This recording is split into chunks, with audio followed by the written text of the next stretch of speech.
Welcome to the Minnesota Department of Agriculture's Anhydrous Ammonia Storage Compliance Assistance presentation. During this presentation, I will highlight some of the more common violations found during a storage inspection. This presentation is intended for compliance assistance only. It is not intended to meet Minnesota Department of Agriculture's anhydrous ammonia safety training requirements per Minnesota Rule 1513.0040. The storage inspection checklist can be found at our website on the bottom of this slide. It is recommended that you print a copy of the checklist to follow. Question numbers at the top of each slide correspond to the numbers on the checklist. Question 1. Site ID.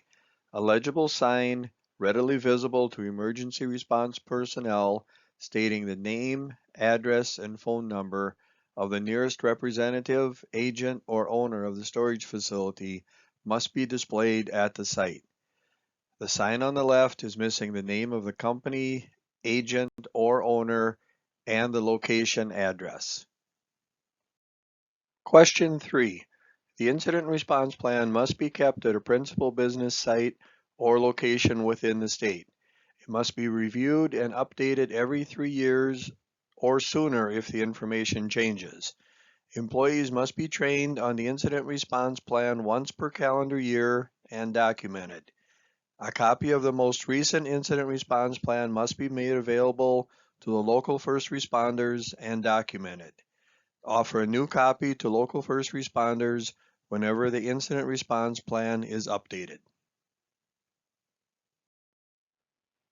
On our website is an incident response plan template for your use if desired.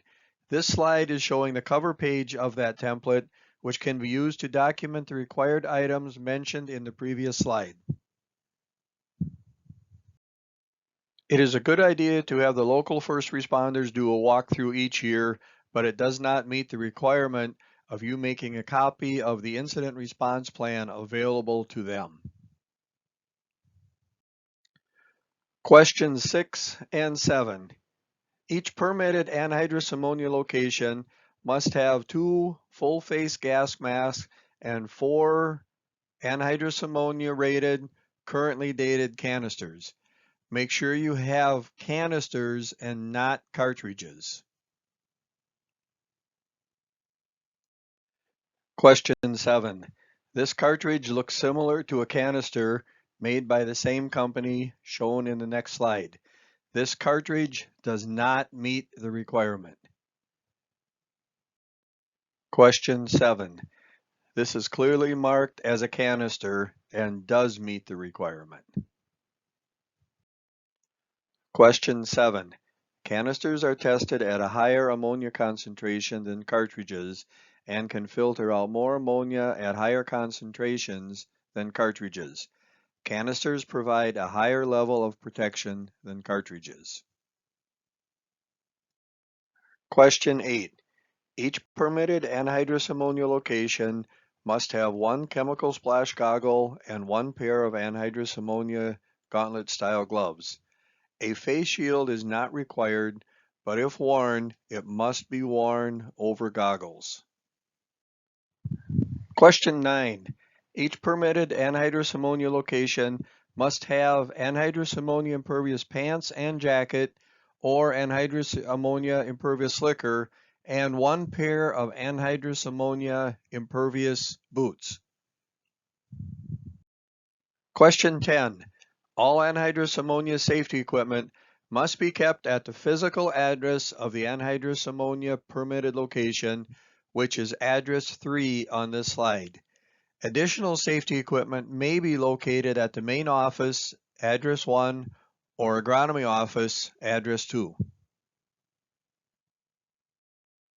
Question 11. Safety water.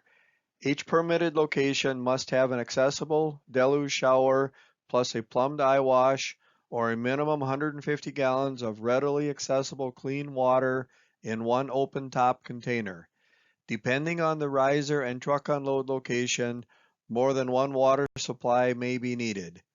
Water is required when transferring anhydrous ammonia, completing maintenance, or inspecting components.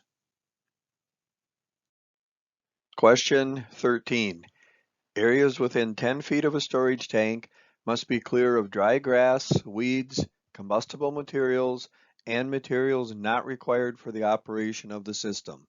The trailer on the left and the vehicles on the right are not needed for the operation of the system and are parked within 10 feet of the storage tank. Question 13. The photo on the left shows clutter near the storage tank. The photo on the right shows weeds within 10 feet of the tank.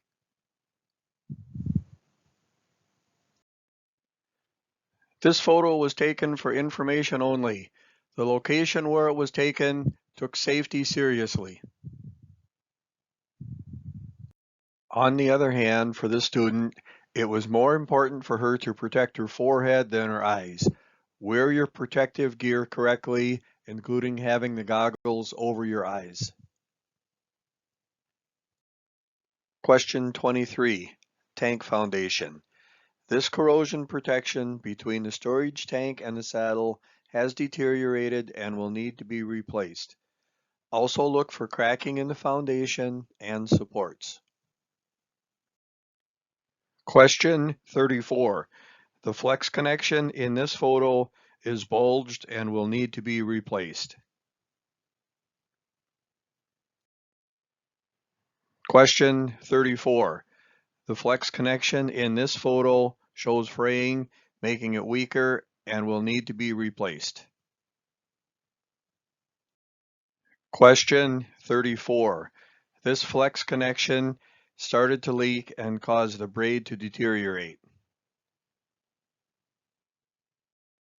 Question 36. Main liquid, liquid return, and main vapor valves must be closed and secured by locks or fencing when the facility is unattended.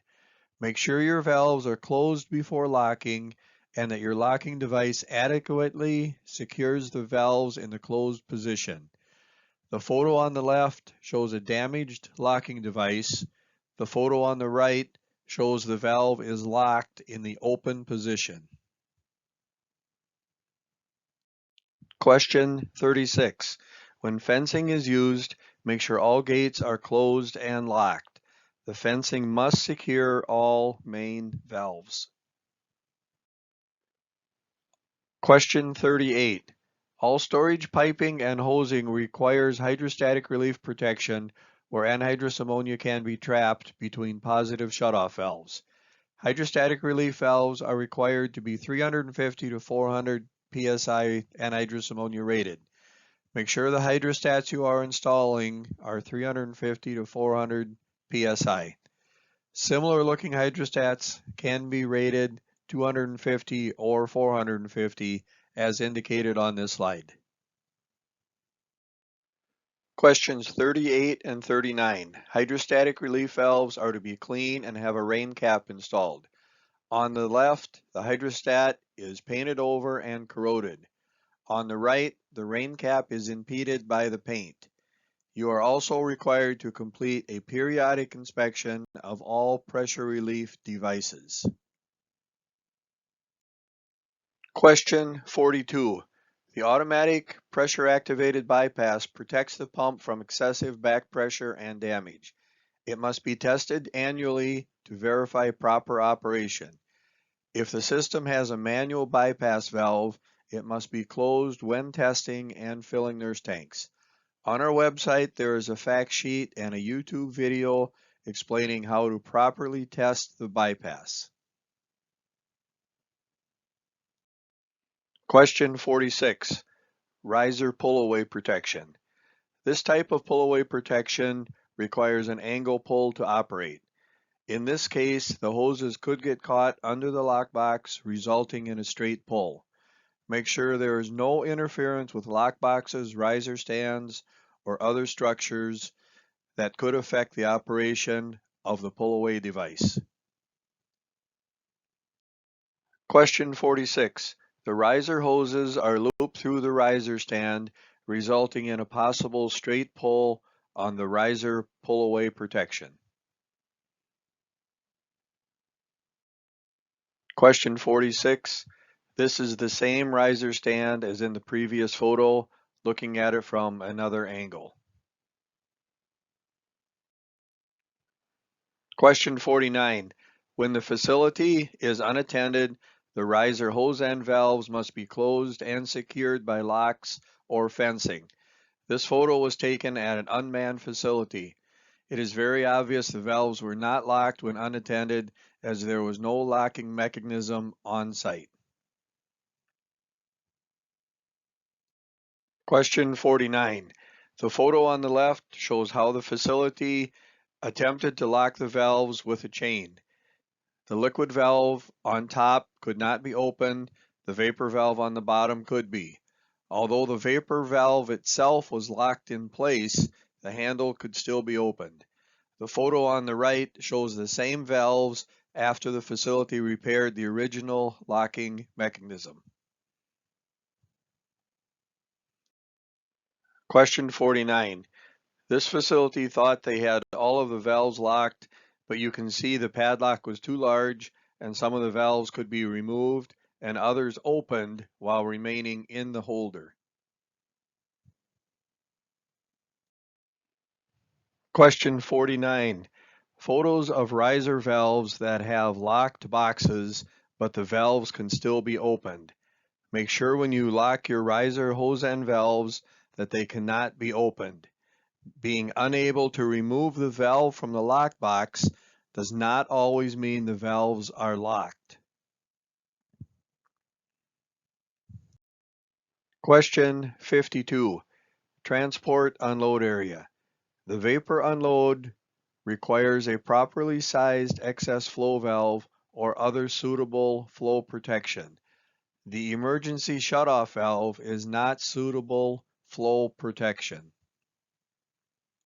Question 55. This bulkhead was designed to operate with an angle pull. The position of the traffic protection post could interfere with the angle of pull if there was a pull-away. Question 55. Here is another example of possible interference. This time the placement of the cement barriers could affect the angle of pull at the bulkhead. Question 55. This traffic protection is positioned so it does not interfere with the angle of pull at the bulkhead. Questions 58 through 66, providing enough cubic feet per minute to protect your tank. The main concern is with 12,000 gallon tanks. The cubic feet per minute required for most 12,000 gallon tanks is 6380. The only combination of a single manifold and two pressure relief valves with enough cubic feet per minute is a squib-Taylor manifold with continental pressure relief valves. This combination will provide 6432 cubic feet per minute. Question 67. Pressure relief valve records. Pressure relief valves must be replaced every 5 years or when out of condition. Accurate records are required to indicate the tank ID, the month and year of replacement. The records on the left have the correct information. The records on the right are missing the listed information. This form can be found on our website. It is not a requirement to use the Minnesota Department of Agriculture record form. Questions 64, 68, and 69. You are required to complete a periodic inspection of all pressure relief devices. Inspect for missing or damaged drain caps, out of condition pressure relief valves, and plugged weep holes. Taping pressure relief valve rain caps to the pressure relief valve is not allowed as it impedes the pressure relief valve operation. This concludes the Anhydrous Ammonia Storage Compliance Assistance presentation. If you need more information, please visit our website below. Thank you.